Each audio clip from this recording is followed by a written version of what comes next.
Dijo Sergio, esto no es una iglesia, tal vez el formato se dio así por la cantidad de gente, pero no, esto es un estudio bíblico, probablemente lo hagamos una vez por mes, por el simple hecho de que no es una iglesia. Si fuese una iglesia obviamente sería todos los domingos, pero nosotros nos congregamos los domingos allá y bueno, la idea es poder comenzar una vez por mes con el deseo de que el Señor, que es, dice la palabra de Dios, que Él edifica su iglesia, con el deseo de que Él edifique su iglesia acá en la costa. Entendemos que Dios nos manda a predicar el Evangelio, Mateo 28, hasta el fin del mundo, y bueno, queremos obedecer en cumplir ese mandato. Y bueno, creemos que la manera más ordenada de hacerlo es esta que estamos haciendo, comenzar un estudio bíblico, y bueno, y que el Señor guíe después los procesos. Así que Ezequiel es la persona con la cual generalmente charlamos. Él se encarga de organizar el lugar, todo esto lo consiguió él con otras personas. Él se encarga de proveer el lugar según la cantidad de gente que seamos. Así que cualquier duda en cuanto a fechas de las reuniones o horarios o lo que sea, le pueden preguntar a él. Bueno, Sergio es uno de nuestros pastores. Nosotros en Carapachay tenemos dos pastores. Uno es Sergio, el otro es Mariano, que bueno, no vino en esta ocasión. Y bueno, como dijo Sergio, si ustedes quieren ver la declaración de fe, después les podemos pasar la página de internet. Ahí está lo que entendemos que la Escritura enseña y expuesto a la luz de la palabra de Dios lo que creemos. Y también, bueno, después podemos darle más información. Así que les invito a abrir sus Biblias, Efesios, capítulo 2.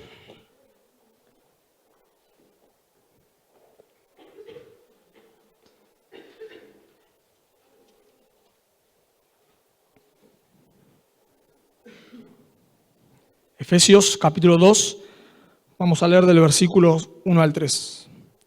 Dice la palabra de Dios: y Él os dio vida a vosotros cuando estabais muertos en vuestros delitos y pecados, en los cuales anduvisteis en otro tiempo, siguiendo la corriente de este mundo conforme al príncipe de la potestad del aire, el espíritu que ahora opera en los hijos de desobediencia, entre los cuales también todos nosotros vivíamos en otro tiempo, en los deseos de nuestra carne, haciendo la voluntad de la carne y de los pensamientos, y éramos por naturaleza hijo de ira, lo mismo que los demás. Oramos una vez más. Padre, te damos gracias por tu palabra, gracias porque ella es viva, es eficaz, es más cortante que toda espada de dos filos. Gracias porque penetra nuestros corazones, nos muestra nuestros pecados, nos muestra a Cristo. Padre, queremos rogarte por favor que tú la uses, que tú nos hables por medio de tu palabra. Necesitamos escuchar tu voz, por favor. También te rogamos para que si hay alguien aquí en medio nuestro que no te conoce, que tú hagas que la luz del Evangelio le resplandezca, que tú le llames al arrepentimiento y a la fe. Oramos en el nombre de Cristo Jesús. Amén. Pensaba que hoy en día está muy de moda hablar de muchas enfermedades, ¿no? Y generalmente mi esposa trabaja en un colegio y a todos los chicos, lo que antes era un chico desobediente, ahora tiene un nombre médico, ¿no? Y bueno, en algunos casos puede ser, pero generalmente a las personas hoy en día sucede que se le van poniendo nombres. Por ejemplo, alguien que roba ya no es un ladrón, es un cleptómano. Muy bien, cleptómano. Y hay la definición del diccionario de cleptómano dice lo siguiente: un cleptómano es un individuo que sufre cleptomanía, una inclinación que lo lleva a robar de manera compulsiva. Se trata de un trastorno que le impide al sujeto controlar sus impulsos, en este caso vinculado al hecho de apropiarse de objetos que no le pertenecen. Y una persona que miente se le llama mitómano, muy bien. Y así van inventando nombres. Antes era un mentiroso, pero ahora no, ahora está enfermo. Y en realidad hay un motivo por el cual a todos estos pecados se le ponen nombres de enfermedades. Porque lo que se trata de hacer es sacar la culpabilidad del hombre. De pronto el hombre ya no es culpable. Roba, no, pero él no es culpable, es porque está enfermo. Él miente, no, pero pobre, es porque está enfermo. Él es un niño desobediente o una persona desobediente. No, pero en realidad es porque está enferma. Y de esta manera la sociedad trata de sacar la culpa del hombre y ponerla en otro lado. La culpa está en la sociedad, la culpa está en sus padres, la culpa está en el sistema, pero la culpa nunca está en la persona. Y las personas dicen eso porque tienen un concepto del hombre, Su concepto del hombre es que el hombre es bueno. No, el hombre es bueno. Si vos lo ponés al hombre en un lugar donde no pueda ser influenciado por estas cosas, no pecaría. Pero lo que nos dice la Escritura es algo totalmente distinto. Y lo que me gustaría que podamos ver en estos pasajes es la descripción que la Escritura da del hombre. En estos pasajes, en estos versículos, mejor dicho, 1 al 3, Pablo nos va a decir cuál es la condición del hombre. Y fíjense, noten en primer lugar, que en Pablo le está hablando a creyentes. Pablo no está hablando a inconversos, no está predicando el Evangelio a personas que no conocen el Evangelio, sino a creyentes. Noten ahí capítulo 1, versículo 15. Por esta causa también yo, habiendo oído de vuestra fe, eran creyentes en el Señor Jesús y de vuestro amor para con todos los santos. Estas personas eran creyentes. Y Pablo comienza ahí en capítulo 1, comienza a describir, podemos decir de esta manera, el Evangelio.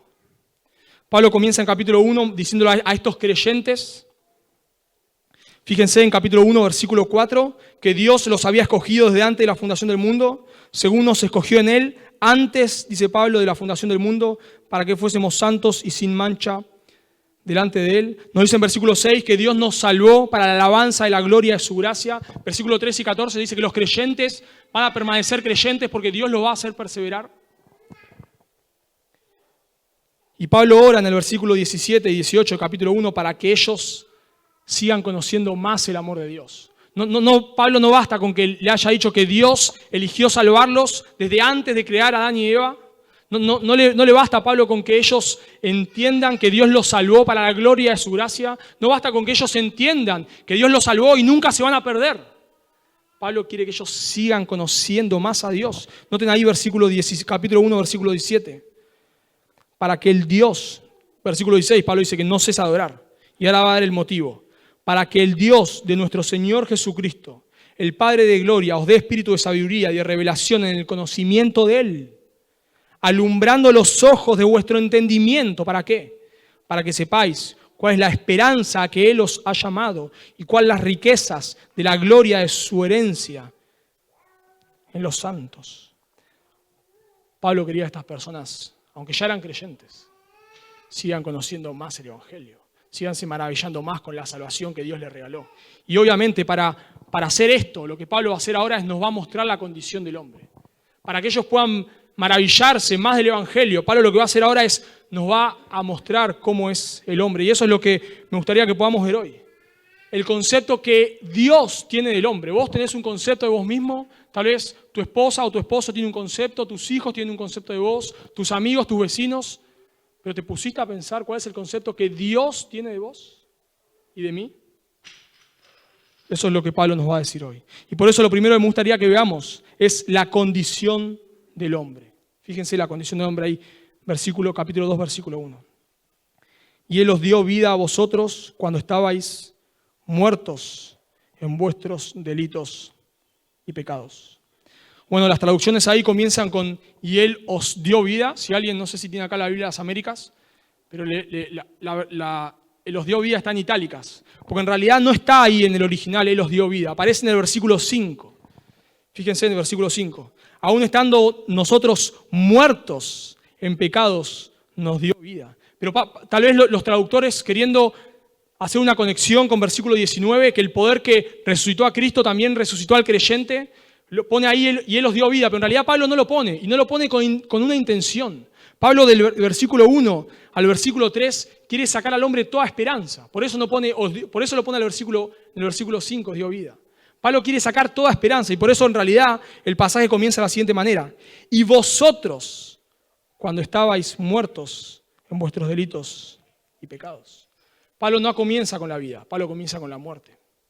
Y le dice a estos creyentes, ustedes estaban muertos. La palabra ahí muertos puede referirse obviamente a la muerte física de una persona, pero en este contexto se refiere a la muerte espiritual. La palabra ahí muertos quiere decir completamente indiferente hacia las cosas de Dios. Ustedes, le dice Pablo, eran completamente indiferentes a las cosas de Dios. Ustedes estaban muertos a causa de sus delitos y pecados. Pablo le está recordando a estos hermanos. Ya eran creyentes cuando Pablo les escribe. pero le estaba recordando cuál era su condición sin Cristo. Y Pablo dice, ustedes estaban muertos. Ustedes no tenían deseos por Dios. Ustedes no les importaba reconciliarse con Dios. Ustedes eran totalmente ajenos a Dios. ¿Y por qué estaban muertos? Porque estas personas, y vos y yo también estábamos, los creyentes y los que no son creyentes, están muertos en sus delitos y pecados. Bueno, hoy eso nos tiene que remontar al huerto del Edén, Génesis, capítulo 1, 2 y 3. Ahí se nos relata, muchos recordarán la historia, cómo Dios crea el mundo, crea a Adán y Eva, y recuerdan, Dios le dio un mandamiento. ¿Cuál fue el mandamiento? No comer, muy bien, del árbol de la ciencia del bien y del mal. Porque si comían, ¿qué pasaba? Morían. ¿Y qué pasó? Adán y Eva comieron. Y murieron. No físicamente, pero murieron espiritualmente. Por eso el hombre nace muerto. Porque cuando Adán y Eva caen, ellos eran nuestros representantes. Toda la humanidad cae atrás de Adán y Eva. Y ahora el hombre nace muerto espiritualmente, sin deseos de Dios. Y lo vemos al instante. Adán y Eva comen y mueren espiritualmente. ¿Por qué? Porque dice que cuando Adán escucha que Dios se paseaba por el huerto, ¿qué hace? Ya no busca a Dios. De pronto esa perfecta comunión que Adán y Eva tenían con Dios es rota. Y cuando Dios sale a buscar al hombre, Adán se esconde. Porque a Adán ya no le interesa relacionarse con Dios. Y luego de Adán todos nacemos espiritualmente muertos. Dios confronta a Adán. Adán, ¿qué has hecho? Dios es omnisciente. Dios no es que no sabe lo que Adán hizo. Dios lo está confrontando. Adán, ¿qué has hecho? ¿Qué hace Adán? Le echa la culpa a Dios. Es la mujer que tú me diste. Es tu culpa, Dios. Yo no te pedí esta mujer, vos me la diste. Y por eso caí. Es tu culpa. Adán no le dice, Dios, pequé, perdóname, Señor, pequé, tenés razón. No hace eso. No le interesa a Dios. Y así lo podemos ver a lo largo de la Escritura. El hombre no desea a Dios. En toda la Escritura, si hay lo que vos vas a notar, no sé si alguna vez la has leído, pero si lees la Biblia, lo que vas a notar constantemente es Dios tomando la iniciativa. El hombre alejándose de Dios y Dios tomando la iniciativa, porque el hombre está muerto. El hombre no quiere saber nada, no quiere saber nada con Dios. Por eso cuando Dios llama a Abraham, ¿qué era? Un idólatra. Adán no adoraba a Dios. Y Dios le dijo, basta, Abraham, vení para acá. Moisés vivía en la idolatría de Egipto. Y Dios le dijo, basta, vení para acá. Jacob era un mentiroso y un engañador. Y Dios lo salvó. Pablo iba camino a encarcelar cristianos. Y Dios lo salvó. Y Pablo usa esta ilustración de que ellos y todo ser humano nace muerto espiritualmente. Porque si vos te fijás, un muerto no puede hacer nada. Esa es tu condición y era mi condición, o era tu condición si sos un creyente, si ahora sos un creyente. El muerto no puede hacer nada. Si vos estás agonizando, podés hacer algo.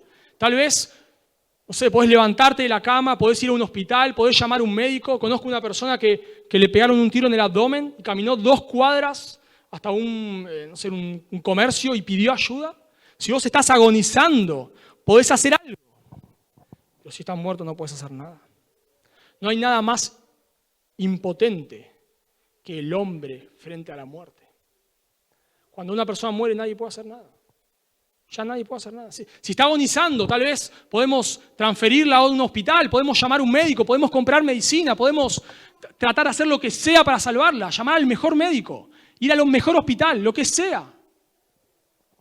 Pero cuando muere, ya no podemos hacer nada. Simplemente está muerto. No importa cuánto le supliques, cuánto le pidas, le llores, le grites, no responde, está muerto. Y Pablo toma esta ilustración y lo aplica a nuestra vida espiritual. Y se asiera nuestra relación con Dios. Estábamos muertos, no le buscábamos, no le amábamos. Romanos capítulo 3, versículo 10, no hay quien busque a Dios. ¿Por qué? Porque el hombre está muerto espiritualmente. Dice Pablo en Efesios 4, 18. Hablando de los no creyentes, teniendo el entendimiento entenebrecido, ajenos de la vida de Dios, muertos. Pablo dice, frente a Dios somos totalmente impotentes. El hombre por sí solo nunca va a buscar a Dios. El hombre no quiere a Dios. El hombre odia a Dios. Por eso Juan, capítulo 3, versículo 19, dice, y esta es la condenación, que la luz vino al mundo y los hombres amaron más las tinieblas que la luz.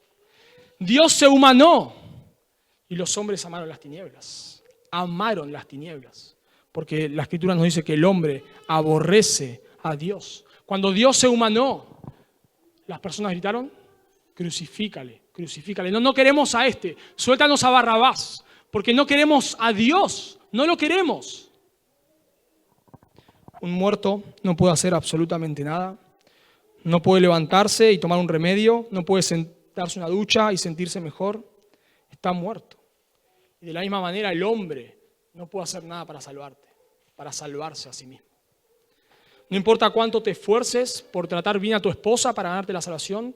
No importa cuánto te esfuerces por ir a una iglesia para ganarte la salvación. No importa cuánto te esfuerces por ser una buena madre o un buen padre. No importa cuánto te esfuerces por ser un buen empleado. No podés. No puedo. No importa cuánto mérito le pongas. No podés. No podés salvarte por tus obras. No podés restaurar la relación con Dios por tus obras, porque estás muerto. Porque la Biblia dice que nuestras mejores obras, pensá en la mejor obra, no sé, decís, le doné un riñón a alguien en la calle que ni conocía, con esto me salvo seguro. No sé, le vendí mi casa y lo doné a una asociación en África, con esto seguro me gano la salvación, seguro. Vine durante 10 años todos los días a la iglesia, no falté ni un día, con esto me gano la salvación. Isaías dice que nuestras mejores obras son como trapos de inmundicia. Y la imagen que usa ahí Isaías es fuerte, son desagradables. Eso que vos decís, Dios, acá te traje lo mejor. Dios dice, eso es repugnante. Porque el hombre está muerto. Porque no está todo bien con Dios. Porque fuera de Cristo no hay salvación. Imposible. Imposible. Ahora, realmente si nosotros somos conscientes de lo que la Biblia enseña acá, diríamos, ya está. Pablo podía ya ahí introducir el versículo 4. Pero Pablo todavía es como, imagínate esta situación, que en una casa donde están todas las luces prendidas y Pablo las va apagando. Pablo va sacándole al hombre todo argumento para dejar su condición frente a Dios, dándose cuenta que él por él mismo no se puede salvar, sino que necesita de la gracia de Dios. Así que Pablo va a ir un pasito más. Pablo no se va a detener ahí. Fíjense, la cosa va empeorando. Dice, vosotros cuando estabais muertos en vuestros delitos y pecados, versículo 2, en los cuales anduvisteis en otro tiempo, siguiendo la corriente de este mundo, conforme al príncipe de la potestad del aire, el espíritu que ahora opera en los hijos de desobediencia. La palabra ahí potestad que usa Pablo en el versículo 2 quiere decir alguien que ejerce influencia sobre otro. Y la palabra aire, ahí, si bien puede referirse al aire físico, por contexto es el lugar donde operan los demonios. Por lo tanto, el príncipe de la potestad del aire, el que ejerce influencia sobre los demonios, nos dice la Escritura que es Satanás. Lo que Pablo está diciendo acá es, no solamente estaban muertos, sino que vivían para hacer la voluntad del diablo. El diablo ejercía su voluntad sobre ustedes. 2 Corintios 4:4 nos dice que el Dios de este siglo, ¿qué cosa? Cegó el entendimiento, 2 Corintios 4:4, para que no les resplandezca la luz del Evangelio. Satanás está haciendo su obra en los no creyentes, para que no vean la luz del Evangelio. El diablo nos dice en la Escritura que se rebeló contra Dios e influye a las personas para que no vayan a Cristo. Y no lo hace tanto a través de endemoniados, aunque pueda haber una situación así, pero no lo hace tanto de esa manera, sino que Satanás influye al no creyente a través del anonimato. A través de decir Dios no existe. Eso es mentira. A través de, no tanto a través de un demonio, sino a través de decirte, bueno, está bien que vos tengas, no sé, relaciones sexuales con tu pareja que no es tu esposa, fuera del matrimonio, está bien, no pasa nada. Eso era para hace 2000 años atrás, pero ahora está todo bien. Lo podés hacer, no pasa nada. Está bien que vos te hagas un Dios como vos quieras. Está perfecto. No tiene nada de malo. Todos los que habían escuchado seguramente esta frase, todos los caminos te llevan a Dios. No importa lo que vos creas, todos vamos a terminar en el mismo lugar. No importa. Vos podés vivir como vos quieras, porque Dios es tan bueno que al final va a perdonar a todos. Eso es lo que dicen muchos. Y eso en un sentido es la influencia de Satanás. Es doctrina de demonio. Y ahí va el hombre, siguiendo esa mentira, pensando que Dios no existe, o que va a llegar el día de su muerte y Dios va a mirar para otro lado y va a decir, bueno, vamos todos al cielo. Pero la Escritura no dice eso. La Escritura dice otra cosa. Satanás dice que vos podés salvarte por tus obras, que vos podés hacer lo que vos quieras, que total, al final, Dios te va a perdonar sin ningún sacrificio. Porque claro que hay perdón en Dios, lo vamos a ver. Pero lo que te dice el mundo es, no importa, Dios va a perdonar a todos porque sí. No es porque sí. Pero el hombre va engañado. El hombre dice, tal vez lo han escuchado, que busca la paz, ¿no? Y que vos podés, que no todos nos tenemos que amar, que todos tenemos que vivir felices. Pero andá a ese hombre y hablale de Dios. Y te van a decir cosas como, acá no vengas con tu religión. No, a mí no me importa lo que la Biblia dice. La Biblia es un libro escrito por hombres. Porque Satanás hace su influencia en el anonimato. Influencia a las personas para que no crean en Dios. Porque Satanás aborrece a Dios y el hombre, siguiendo a Satanás, también aborrece a Dios.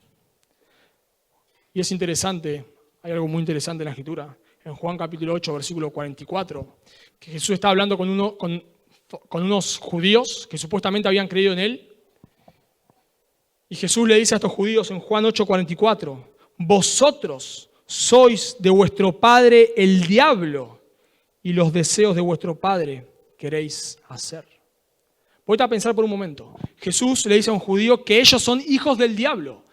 Ponete a pensar, ¿cómo un judío es hijo del diablo? Si los judíos son el pueblo escogido de Dios, si ellos tenían la ley de Dios, ellos iban al templo a adorar a Dios. ¿Cómo Dios, cómo Jesús le está diciendo ahora que un judío es hijo del diablo? Porque todos seguimos su influencia. Satanás no influye solamente a aquellos que viven en la droga y en el alcohol, una vida totalmente inmoral y promiscua, sino que influye a aquellos que viven una vida moral pero sin Dios. Y este era el caso de los judíos. Ellos vivían vidas moralmente correctas. Ellos trataban de obedecer a Dios, supuestamente, entre comillas. Ellos querían salvarse por sus obras. Y Jesús le dice, son hijos del diablo. Y eso es lo que Pablo desarrolla en Romanos capítulo 1 al 3. Pablo va diciendo, Romanos capítulo 1, tanto aquel que vive una vida totalmente promiscua, en lascivia, en idolatría, en hechicerías, tanto esas personas como el moral, el que se jacta de su moral, el que se jacta de ser un buen esposo, de ser una buena madre, de que nunca mató a nadie, los dos están perdidos. Absolutamente los dos están perdidos. Por eso Pablo concluye, después de describir al hombre totalmente perverso y al hombre moralista y al judío, Pablo concluye en Romanos capítulo 3, versículo 9. ¿Qué pues somos nosotros mejores que ellos? En ninguna manera. Pues ya hemos acusado a judíos y a gentiles, y para un judío el mundo se divide en judíos y gentiles nada más. Ya hemos acusado a judíos y a gentiles que todos están bajo pecado.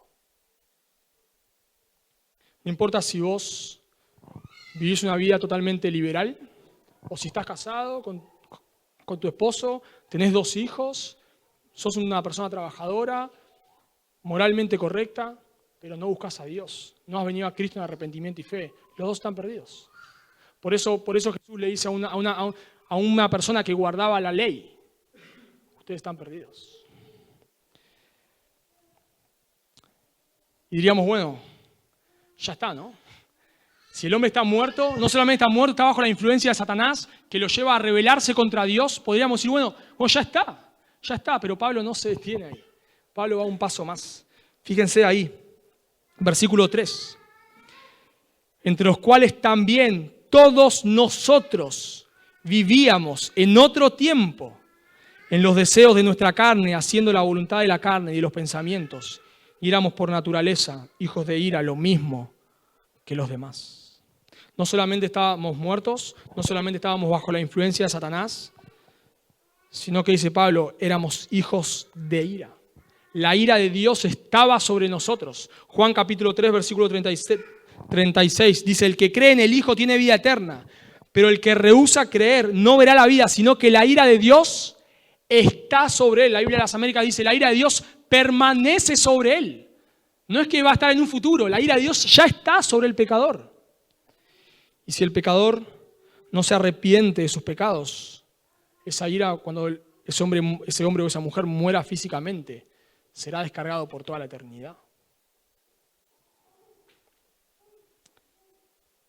Esa ira de Dios, cuando sea descargada sobre el hombre, cuando el hombre muere físicamente sin reconciliarse con Dios, esa ira que ya está sobre el hombre, no dice la Escritura, es derramada por toda la eternidad en el infierno. Donde ya toda la gracia, el infierno no es un lugar donde está Satanás tomando cerveza y escuchando rock and roll. El infierno es un lugar donde la ira de Dios está sobre el pecador y aún sobre los demonios. Es un lugar donde, dice la Escritura, es el lloro y el crujir de dientes, donde toda la gracia de Dios, toda la misericordia de Dios es quitada. Vos tal vez no sos un creyente, pero hoy disfrutás del sol, de la playa, de comer un asado con tus amigos, de, no sé, un día de familia. Eso se llama la gracia común. Toda esa gracia va a ser quitada. Y solamente quedará la ira de Dios. Por eso la Biblia dice que es el lloro y el crujir de dientes. Cuando vos te duele mucho algo, ¿qué haces? Apretás los dientes, llorás. Bueno, la Escritura no nos podemos imaginar lo que va a hacer ese lugar. Pero imagínate que la misericordia de Dios es retirada. Y solamente estás bajo la ira de Dios. Bueno, así nos dice Pablo que estábamos. Y realmente vos no te irás contra una persona por cualquier cosa. Ponete a pensar. A veces sí, pero no siempre, ¿no? Si alguien, no sé, tal vez pasa por acá y te tira un papel, vos no le clavás un cuchillo, ¿no? Generalmente. Porque vos realmente te irás contra por algo grave, por algo realmente grave. Bueno, si Dios, que es un Dios de gracia y de amor, está irado contra el pecador, es porque el pecado es algo grave.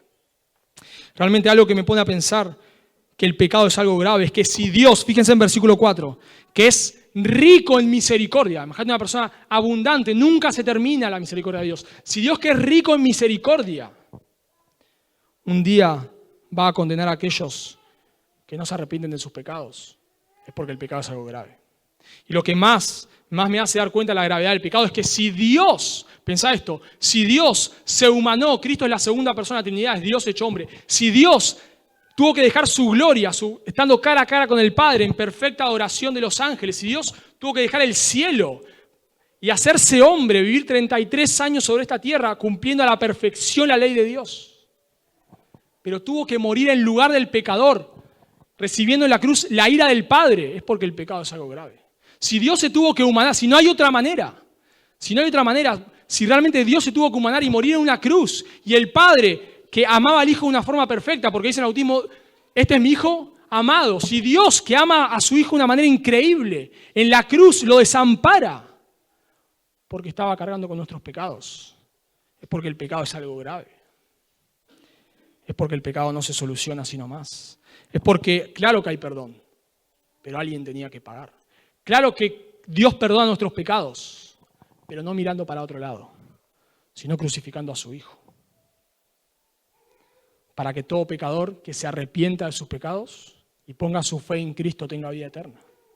La única manera en que puedes ser perdonado es que te arrepientas de tus pecados y pongas tu fe en Cristo. Y la Escritura nos dice que en ese momento la justicia perfecta de Cristo es imputada en nuestra cuenta y nuestra culpabilidad es clavada en la cruz. Y ya no hay condenación para los que están en Cristo Jesús. Hay perdón para aquellos que se arrepienten de sus pecados y ponen su fe en Cristo. Pensá, si vos te pudieses salvar por tus obras, si vos te pudieses salvar siendo un buen esposo, una buena esposa, tratando de vivir una vida moral, ¿para qué Dios se humanó y murió en una cruz?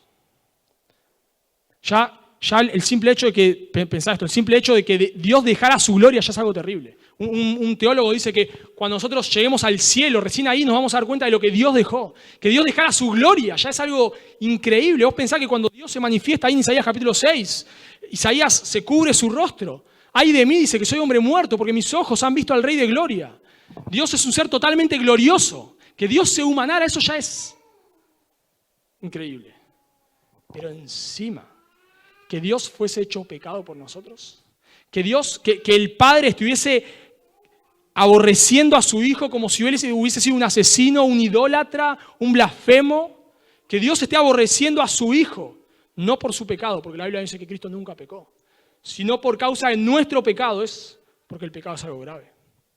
Pero la Escritura nos dice que Cristo al tercer día resucitó, demostrando que era inocente, que no estaba muriendo por sus pecados, porque la paga del pecado es muerte. Pero Cristo resucitó porque Él jamás había pecado, sino que estaba muriendo por los pecados de otro.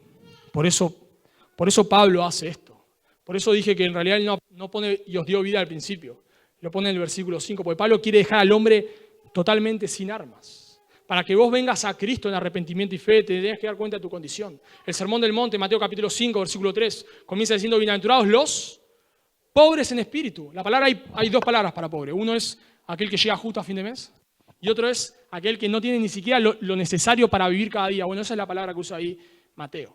Bienaventurados los pobres en espíritu, aquella persona que solamente puede estirar su mano y decir: Dios, tened misericordia de mí. Aquella persona que está solamente, no sé, en la calle, sin poder trabajar, sin nada, y lo único que le queda es que tener su mano y que alguien pase por ahí y le dé una moneda. Es lo único que puede hacer para vivir. Lo único. Que alguien tenga misericordia y le dé una moneda. Bueno, la misma manera. La única persona que puede ser salva es aquella que se da cuenta que por sus obras no se puede salvar. Y tiene su mano: Dios, por favor, tené misericordia de mí. Señor, por favor, ayúdame. Aquellos que, como hicieron los ciegos: Hijo de David, ten misericordia de mí. Hijo de David, ten misericordia de mí. Aquel que, como hacía el el publicano, que se golpeaba el pecho y decía: sé propicio a mí, pecador. Y la parábola Jesús dijo: ese, no el fariseo, que se creía justo, ese que se humilló, que extendió su mano, que clamó por misericordia, descendió justificado. Solo en Cristo. La condición del hombre es terrible, pero fíjense el versículo 4, hoy no lo vamos a ver, pero solamente lo nombro. Fíjense que comienza con un pero, haciendo un contraste: pero Dios. Pero ustedes están perdidos, no pueden hacer nada. El hombre no puede hacer nada, no se puede poner las pilas, no puede hacer nada, pero Dios. No dice, a pesar de que la condición del hombre es terrible, pero si te pones las pilas. No dice, el hombre estaba muerto, pero si haces buenas obras. El hombre estaba muerto, pero si venís a la iglesia. No. El hombre estaba muerto, pero Dios. Pero Dios. Solamente en Él hay salvación. Solamente en el sacrificio de su Hijo, en la cruz. Ahora uno podría pensar, porque tenemos excusas para todo. Bueno, pero vos me acabas de decir que yo estaba muerto. Vos me acabas de decir que yo estoy o estaba bajo la influencia de Satanás, del mundo, que estaba bajo la ira de Dios. Bueno, yo no soy culpable. La culpa la tiene Adán, qué sé yo, la culpa la tiene, la sociedad, la culpa la tiene otro. Pero la Escritura no nos da esa posibilidad. En primer lugar vimos la condición del hombre, totalmente perdido. Pero ahora vamos a ver la culpabilidad del hombre. Notá, fíjate ahí, versículo 1, el nombre propio. Vuestros delitos y pecados. Estabais muertos en vuestros delitos y pecados. La palabra ahí, delitos, probablemente sea transgredir una ley, y la palabra pecado, amartía, es errar al blanco. O sea, tanto los pecados que cometés conscientemente como los pecados que cometés inconscientemente. Tanto aquellos pecados que lo cometés voluntariamente como aquellos que lo cometés involuntariamente. Eso es lo que Pablo está diciendo ahí. Son vuestros delitos y pecados. Lo que Pablo está diciendo es, son ustedes los que quebrantaron la ley de Dios. Somos nosotros, soy yo el que quebranté la ley de Dios. Es mi pecado, no es el pecado de otro. Son vuestros delitos y pecados. Es mi culpabilidad. Yo soy el que mentí, vos sos el que mentiste, yo soy el que adulteré, vos sos el que adulteraste, yo soy el que forniqué, vos sos el que fornicaste. No lo hizo otro por vos, vos lo hiciste, son vuestros delitos y pecados. La culpa no la tiene otro, la tenemos nosotros, cada uno de nosotros. Fíjense, versículo 2, en los cuales anduvisteis, ahí el tiempo presente la idea de algo continuo. Anduvisteis quiere decir un estilo de vida. Dice, en los cuales anduvisteis, ¿en qué? En los delitos y pecados. En otro tiempo. Pablo dice, ustedes no son víctimas. Ustedes, dice Pablo, andaban en delitos y pecados. A ustedes les encantaba ir en contra de Dios. A ustedes les encantaba vivir como el mundo vive. A ustedes les encantaba vivir para el dinero. A ustedes, no sé, les encantaba vivir para la inmoralidad. Eran ustedes los que aborrecían a Dios. Ustedes andaban siguiendo la corriente de este mundo. A ustedes les encantaba vivir como este mundo vivía. Eran ustedes. Era yo. Eras vos. Pero también es interesante que Pablo no los está señalando, ¿no? Como si él estuviese allí, no sé, en un trono, juzgando a las personas. Pablo no los está señalando a ellos como si él fuese inocente, sino que él se incluye dentro de la condición perdida del hombre. Fíjate el versículo 3, cómo cambia el sujeto.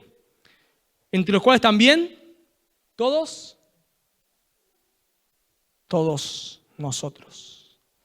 Ya no solamente son ustedes, nosotros, dice Pablo. Porque yo también estaba en la misma condición que ustedes. Fíjense el versículo 3, en los cuales también todos nosotros, ahí entra Pablo, vivíamos en otro tiempo, en los deseos de nuestra carne, haciendo la voluntad de la carne y de los pensamientos, y éramos por naturaleza hijos de ira, lo mismo que los demás. Pablo dice, yo también vivía, la palabra ahí, pasiones, que usa Pablo ahí, es la idea de un deseo fuerte. Imagínate que vos, no sé, no comiste por 10 horas y llegás a tu casa ahí con un deseo fuerte de comer y te ponen un plato y lo devorás porque tenés mucha hambre. Bueno, esa es la palabra que usa ahí Pablo en deseo. La idea es un deseo fuerte. A veces en la Escritura se usa para algo no pecaminoso, pero generalmente, como en este caso, es para algo pecaminoso. Pablo dice, ustedes andaban conforme a las pasiones de la carne. Y la palabra carne ahí es la parte no redimida del creyente que lo lleva a pecar. Lo que Pablo está diciendo es, nosotros, dice Pablo, seguíamos las inclinaciones de nuestro corazón que nos llevaba a pecar. Nosotros seguíamos el pecado y no nos importaba. Teníamos ganas de fornicar y lo hacíamos. Tenías ganas de, no sé, engañar a tu esposa o a tu esposo y lo hacías. Tenías ganas de airarte contra él y lo hacías. Tenías ganas de vivir en pereza y lo hacías. Tenías ganas de mentir y lo hacías. Vivías conforme a las pasiones de la carne, esa es la idea. Vivías conforme a los deseos de tu corazón. Querías mentir y ni te importaba. La gloria de Dios, ¿qué gloria de Dios? No sé, las relaciones fuera del matrimonio es pecado, ¿qué me importa? Así vivíamos. Y Pablo dice, así vivía yo también. No me importaba la gloria de Dios. Yo vivía conforme a lo que mi carne quería hacer. Pero Pablo no solamente habla de los hechos, sino habla de los pensamientos. Fíjense, entre los cuales también todos nosotros vivíamos otro tiempo en los deseos de nuestra carne, haciendo la voluntad de la carne y de los pensamientos. Tal vez hay cosas que no llegaste a cometer, pero sí le diste rienda suelta en tu mente. Tal vez no engañaste a nadie físicamente, pero sí lo hiciste en tu mente, a través de la lujuria. Tal vez no mataste a nadie, pero en tu corazón estás guardando rencor contra alguien. Tal vez hasta abrazás a esta persona y le sonreís, pero en tu corazón decís que Dios que le parta un rayo ahora mismo, sale a la tierra y lo consuma. Tal vez no lo hiciste, entonces, como no lo hiciste, no cometiste ese acto violento, pensás que sos inocente. Pero Pablo ahora no solamente apunta a los actos, sino a los pensamientos. Hacíamos los deseos de los pensamientos. Tal vez alimentabas la lujuria en tu mente, tal vez alimentabas el orgullo en tu mente, tal vez, no sé, alimentabas cualquier mala acción en tu mente. Tal vez decís, bueno, yo no cometí este pecado o tal pecado, pero ¿qué de tu mente? ¿Qué de tus pensamientos? Pensá por un momento, si nosotros no lo podemos hacer, lo aclaro, pero imagínate que nosotros ahora por este momento podemos sacar todos los pensamientos que vos tuviste en esta última semana, los ponemos ahí en la computadora y los proyectamos acá en el proyector. Todos tus pensamientos. No sé, yo no podría tal vez quedarme acá, tendría que salir corriendo, ¿no? Y vos tal vez lo mismo. No, saquen eso ahí, por favor, saquen eso ahí. Bueno, pensá por un momento, Dios vio todos esos pensamientos, pero no solamente de la última semana, de toda tu vida. Y tal vez yo no pueda juzgarte, pero Dios lo va a hacer. Porque Dios también vio mis pensamientos, no solamente de mi última semana, no solamente de mi último día, de toda mi vida. Y voy a tener que rendir cuentas a Dios por eso. Por eso lo que hace Pablo acá en versículos 1 al 3, lo que hace es dejar al hombre sin excusa. Después del veredicto que da la Escritura, el hombre no puede decir, oh, pero tengo una idea, se me ocurrió otra solución. No hay. No, pero si hacemos esto, no hay. No, pero en realidad no. Somos culpables delante de Dios. Y Pablo lo hace con una intención, no con la intención de juzgar al hombre y dejarlo en condenación, con la intención de sacarle toda esperanza al hombre en él mismo, para que pueda poner su esperanza en Dios. Por eso lo conecta en el versículo 4. Pero Dios, ustedes al horno están. Ustedes no tienen remedio, podríamos decir, ¿no? Yo no tengo remedio. Pero Dios. Pablo les quita toda la esperanza al hombre en sí mismo, para que pueda poner su esperanza en Cristo. Solo por medio de Cristo hay salvación. Lo cantábamos, la ira de Dios tú aplacaste. Solamente podés ser salvo arrepintiéndote de tus pecados y creyendo que Jesús es Dios hecho hombre, quien vivió la vida que vos no podés vivir, pero que murió en la cruz en lugar del pecador, y que si vos no haces obras, te arrepentís de tus pecados y ponés tu fe en Cristo, vas a tener vida eterna. Cristo dice, el que cree en mí, tiene vida eterna. Y no perecerá jamás, nunca, jamás. Toda aquella persona que se arrepiente de sus pecados y pone su fe en Cristo, Dios lo perdona. Y Cristo dice en Juan 6:37, el que a mí viene, yo no le echo fuera. Si vos hoy estás acá sin Cristo, realmente te das cuenta que estás perdido. No venimos acá a juzgarte. Venimos a decirte que claro que estás perdido, pero que hay una solución. Que si vos te arrepentís de tus pecados y pones tu fe en Cristo, solo en Él, no en tus méritos, no en venir a una iglesia, no en tus obras, solo en Cristo hay perdón. Y todos tus pecados son perdonados. Porque Dios te ve a vos como si hubieses vivido la vida perfecta de Cristo. Cuando llegues al cielo, Dios no te va a decir, pero yo me acuerdo. No me acuerdo de nada. Él siendo omnisciente, olvida mi error. Mis faltas son muchas, su gracia es mayor. Eso cantábamos. Dios siendo omnisciente, olvidas nuestro error. La idea que olvida es que no lo trae a la memoria. Cuando entramos al cielo, Dios nos ve como si hubiésemos vivido la vida perfecta de Cristo. Ya no hay pecado. Por eso Pablo dice, ya no hay condenación para los que están en Cristo Jesús. Y para ir terminando, también me hacía pensar a nosotros los creyentes, o aquellos que estén acá que son creyentes. Me hacía pensar si somos creyentes, si ya nos hemos arrepentido de nuestros pecados, hemos puesto nuestra fe en Cristo. Que todo esto era nuestro pasado. Y que Pablo se incluya en esta condición. Me llama la atención.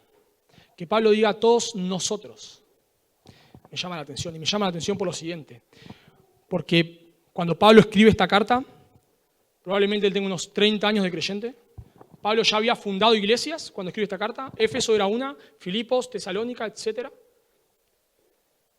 Cuando Pablo escribe esta carta, ya había guiado a cientos de personas a Cristo.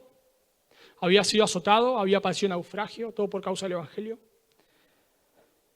Si Pablo muere en el 64 y esta carta es escrita en el 61 aproximadamente, habían pasado varios años de que Pablo había conocido al Señor.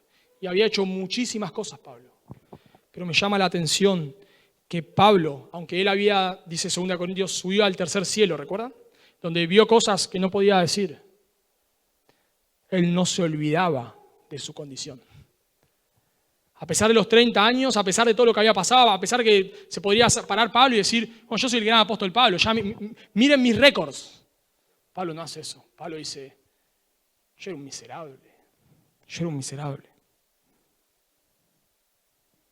Pablo tenía fresco de dónde el Señor lo había sacado.